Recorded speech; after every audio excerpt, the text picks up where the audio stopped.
sebelum kita lanjut pada materi stunting, alangkah baiknya pertemuan kita pada pagi hari ini kita awali dengan berdoa.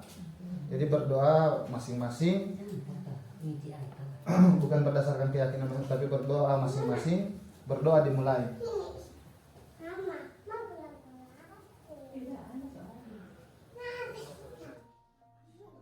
Terima kasih ibu-ibu atas ketersediaan waktunya ibu-ibu pada pagi hari ini. Ibu-ibu mungkin sudah meninggalkan pekerjaannya, mungkin ada yang kerja harus masuk, mungkin yang ada kerja di kantor mungkin sebagai sebagai petugas desa atau sudah ikhlas meninggalkan kerjanya untuk mengikuti kegiatan pada pagi hari ini.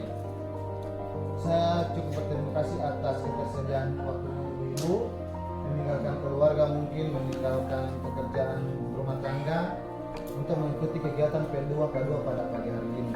Nah ibu-ibu, sebelum kita lanjut pada materi tentang sebelumnya kan saya sampaikan bahwa stunting itu adalah perbedaan tinggi badan seorang anak tidak sesuai dengan umur usia, atau usianya sudah 2 tahun tapi tingginya baru tingginya orang yang 1 tahun.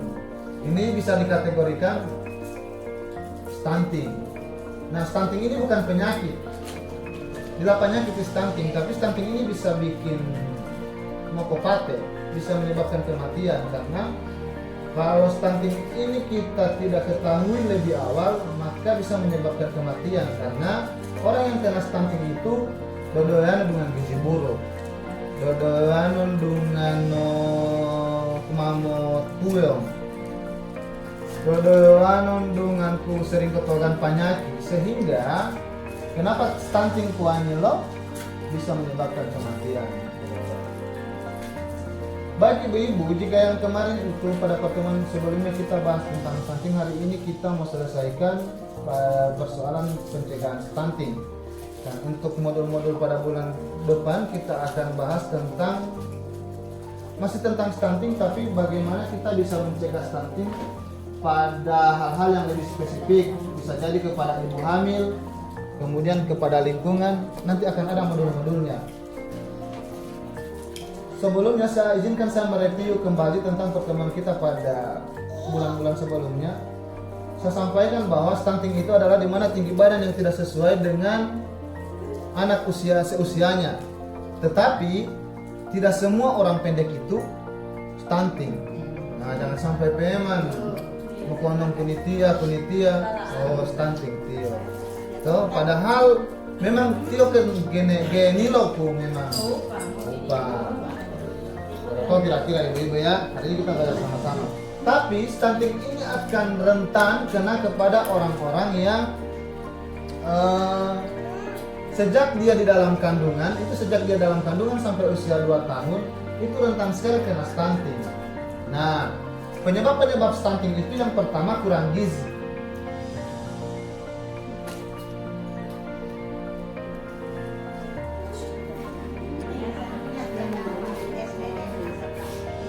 Nah, stunting itu kalau pemain sekali sinting, dia stunting harus sinting itu tidak.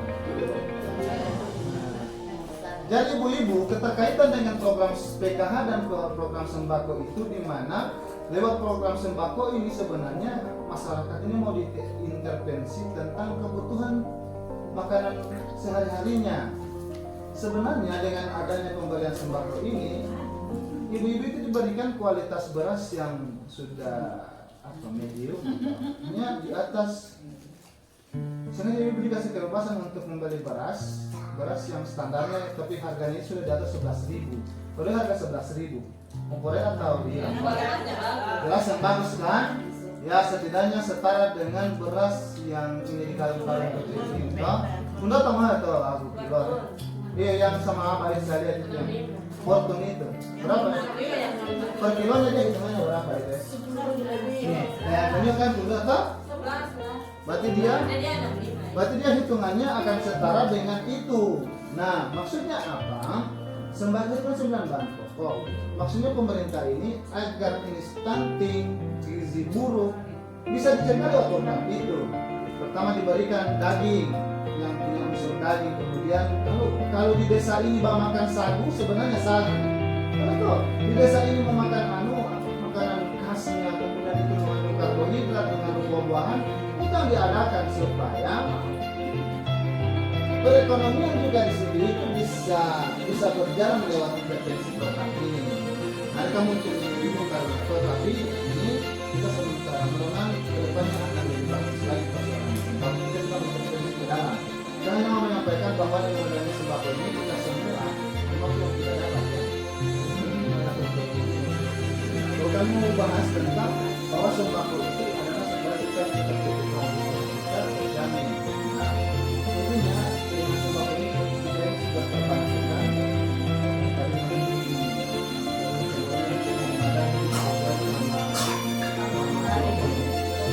Iya, pesta atau kedua apa? Mereka berdasar berapa bulan atau tidak kita ambil sembako? Kadang bisa 1 bulan. Sebenarnya 3 bulan. Makanya sudah jangan lagi kalau berdasarkan secara kesehatan minimal itu sampai 1 bulan itu berapa kali Nah, seperti saya sampaikan tadi, penyebab stunting itu satu karena kurang gizi. Kurang gizi, kalau berbicara gizi berarti tidak cukup soal makanan. Kalau biasa kali ini makan nasi, nah, ini contoh salah satu yang berdasarkan secara kesehatan namanya isi piringku. Kalau tentang posyandu mungkin mau bahas dulu atau tentang posyandu yang sering posyandu hamil atau posyandu isi piringku, nasi, sayur-sayuran, buah-buahan dengan daging-daging yang terbaca atau daging itu berarti sudah masuk di situ berdasar ikan, berdasar saya. Tapi isi piringku ini tidak bermanfaat ketika orang itu makan dengan daging kanan. Apalagi kalau orang ini kalau ibu itu dia akan mengumpulkan tidak sempat menerima tapi tidak pakai sabun. Nah, sekarang standarnya itu dia pakai sabun yang ada di belakang.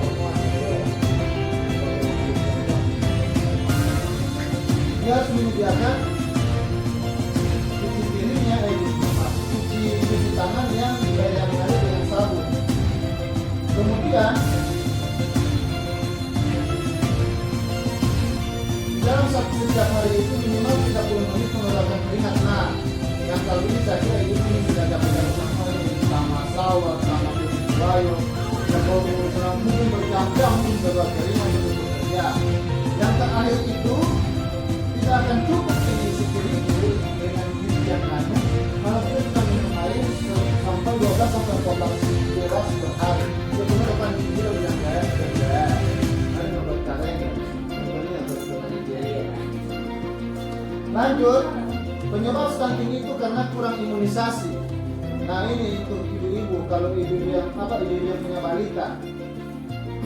Yang ketiga, tidak cuci tangan dengan air mengalir dan pakai sabun. Keempat, tidak buang air besar atau buang air kecil di jamban sehat. Yang hadir hari ini sudah ada jamban semua. WC dulu pembuangannya sama ini. Ada luar atau banyak tangki pembuatan ya? Kuning kalian atau dapur sawah, sebeteng. Kemudian ada angin-anginnya, ada ventilasi, bukan ada apa yang di atas itu? Angin-angin. Nah, ada itu.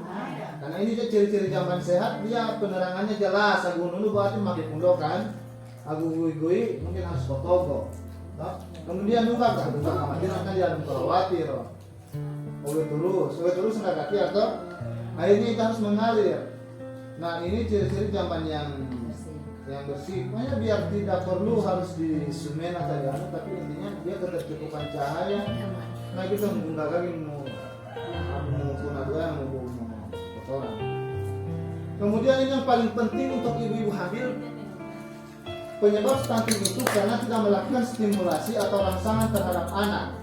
Bahkan anak usia dari 0 sampai 2 tahun itu perlu adanya rangsangan atau stimulasi. Stimulasinya itu nanti kita akan bahas pada modul berikutnya, di mana contohnya yang saya contohkan contoh stimulasi itu pada anak usia 1 sampai 2 tahun. Misalnya ketika orang mau suruh atau dia bilang sesuatu yang mungkin bagus, misalnya minta tolong ambilkan, itu kita harus berikan dia apresiasi atau tepuk tangan. So, kita puji dia. Jadi orang tua kan makan puji. Nah, itu kita boleh begitu. Nanti kita akan bahas di modul berikutnya tentang stimulasi itu lebih spesifik dia. Nah, ini biasanya kita tidak lakukan pada saat usia dia dalam kandungan. Stimulasi yang masuk dalam kandungan ini biasanya ini pakai dokter. Tapi kalau di kelas ilmuwan kami tidak sampai tahu bahwa itu apa istilahnya itu sangat berpengaruh kepada pertumbuhan anak dalam kandungan. Orang tua laki-laki juga perlu pada perlu. Karena keterlibatan orang tua laki-laki itu di dalam proses stimulasi anak itu juga berpengaruh penting kurang lebih 50%. Bahkan kalau orang tua laki-laki itu akan berpengaruh dengan adanya kepedulian seorang ayah kepada anaknya. Maka kehadiran pola pengertian pola itu adalah semua bahagia. Nah, efek inilah yang akan diberikan kepada bayinya dan juga masyarakat. Ketika tadi bahagia, maka bayi itu berproses yang berubah.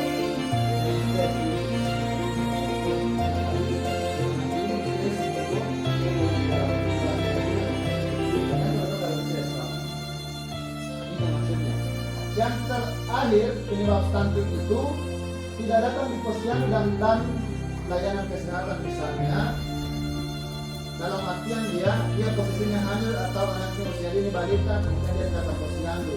Misalnya anaknya sudah kena stunting, dia tidak diinformasikan ke layanan kesehatan. Nah, inilah yang menjadi penyebab stunting. Apa yang menyebabkan yang harusnya sampai Nah, sebelum kita lanjut,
jadi ini kelompok satu kan? Nah, kelompok satu itu, jadi kita ini berbicara, contohnya ini kelompok satu ini adalah dusun satu. Toh, di dalam dusun satu ini, jadi kita berbicara bukan sebagai PKH, tapi berbicara sebagai masyarakat. Nah, apa yang ibu-ibu dusun satu lakukan, kelompok satu lakukan untuk melakukan pencegahan stunting? Toh kan saya sudah sampaikan tadi penyebab stunting kurang gizi. Berarti kalau apa langkah-langkah apa, berarti kalau bukan cara mencegah kurang gizi, berarti makan makanan secara kelompok besar, berarti kita harus sama-sama sosialisasi tentang bagaimana melebih apabila atau misalnya menyediakan tempat, karena nanti dicari-cari dari kelompok. Jadi ini berskala kelompok ini dusun. Untuk kelompok 2, upaya apa yang dilakukan ketika jika sudah ada yang stunting dalam dusunnya ini? Apakah main-main mobil, apakah rumah pun, itu terserah mereka. Pokoknya ada yang dilakukan ketika di dalam lingkungannya sendiri ada yang sudah kena stunting. Jadi penanganan ini berbicara tentang penanganan. Kalau ini di sini berbicara pencegahan, perlu dilakukan sama ibu untuk mencegah stunting. Dan itu Pak, kita nato berapa yang dilakukan. Misalnya menyediakan apa di depan